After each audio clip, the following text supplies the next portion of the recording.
अस्सलाम वालेकुम। अज बुध दिन ने मैं नाला मनगैद दे पुल तक खलोता। ये जनाब नाला मनगैद दा पुल जड़ा गिरां घोग नाल है।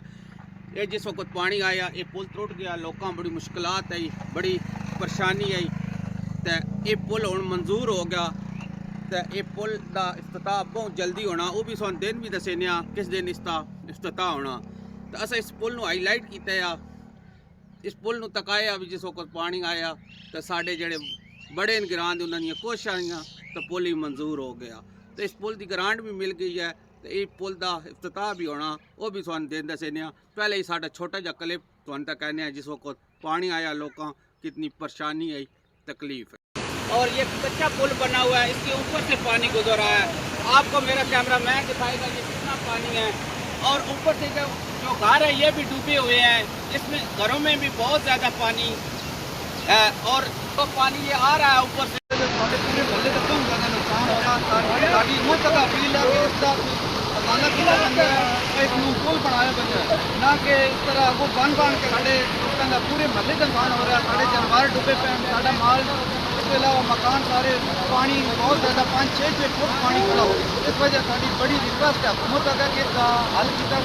क्लिप जनाब तो तक्या हुआ है उस वक्त कितनी लोगों परेशानी तकलीफ है जिस वक्त इतना ज़्यादा पानी आया। तो साढ़े जड़े बड़े गिरां दे जनाब सूबेदार शबीर साहब रवां, तो सूबेदार इसहाक साहब रवां, सूबेदार मोहम्मद खान साहब रवां, मठ खालिद रवां, ये जड़े साढ़े गिरां दे जनाब इन्होंने बड़ियां कोशिशें। तो बाहर डोग तो जनाब चौधरी शेरखान साहब ने, अजमत मेकन साहब ने, तो चौधरी इकबाल साहब ने, तो मश कुरबान साहब इन्हें बड़ियां कोशिशें कीतियां तो पुल मंजूर होया। असम इस पुल ने उस वक्त बड़ा हाईलाइट किया है ताकि पुल बन जाए। तो इसे चौधरी वजाहत साहब दुल्ले साहब आले जड़े उन्हें भी बड़ी जनाब कोशिश की।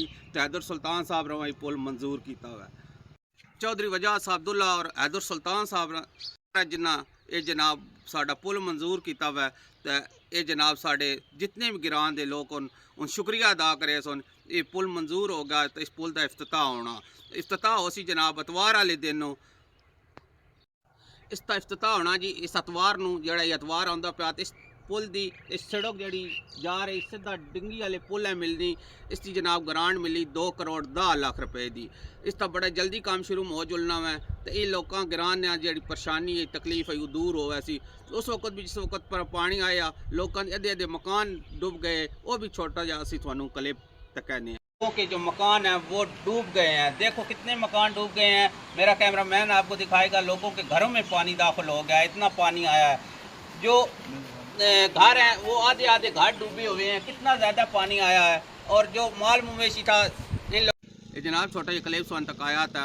समी रांदे को पूछने इस पुल के बारे क्या ने जी। साढ़े ग्रां ने और बहुत कोशिश की ने पुल मंजूर होया ने जी।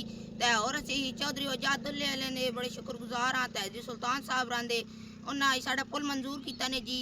ये जनाब समीर को तुसा सुनिया, ये भी उस वक्त साढ़े नाल है जिस वक्त अस इस पुल हाईलाइट कर रहे हो। इतना ज़्यादा पानी आया था जितने भी साढ़े बड़े गिरां ने।